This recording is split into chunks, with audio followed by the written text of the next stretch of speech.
Hello everyone, my name is Catherine Amalia. I'm a student of English Department, Universitas Andalas, and I took a subject, an introduction to sociolinguistics.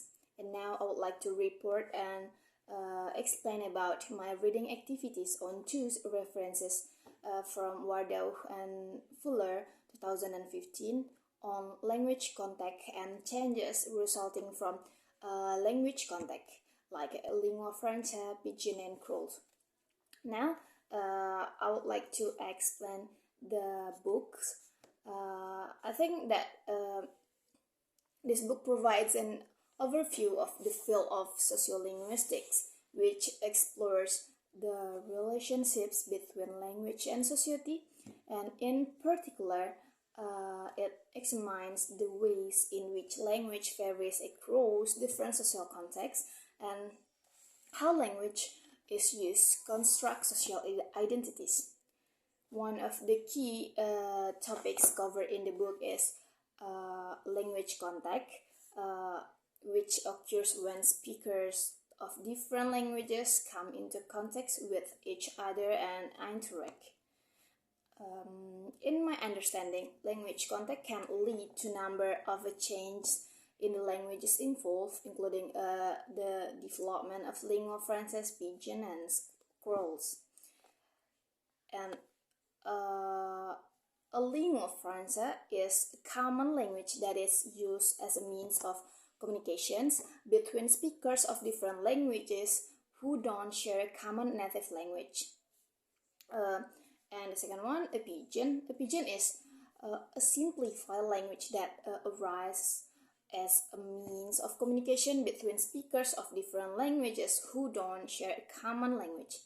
And finally, a Creole is a stable, fully developed language that arises from a Pidgin, is used as a native language by a community of speakers.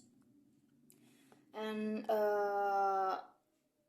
the second source about I read it about the acquisitions of Pidgin and Creole. After read it, I think this chapter focuses specifically on the acquisition of Pidgins and Creoles.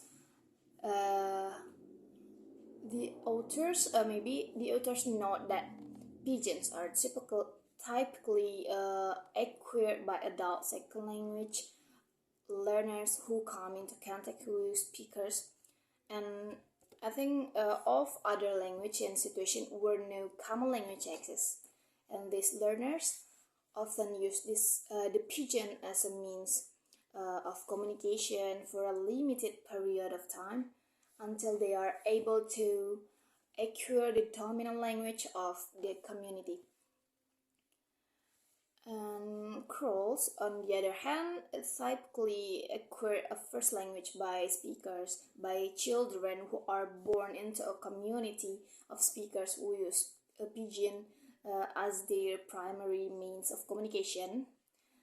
And I think the authors are not that the acquisitions of Creoles is similar to the children gradually acquiring the linguistic structures and features of the language through exposure and interaction with other speakers. Maybe I think that's all my explanation and my report about the two references on the books. Thank you for your listens. Assalamualaikum warahmatullahi wabarakatuh.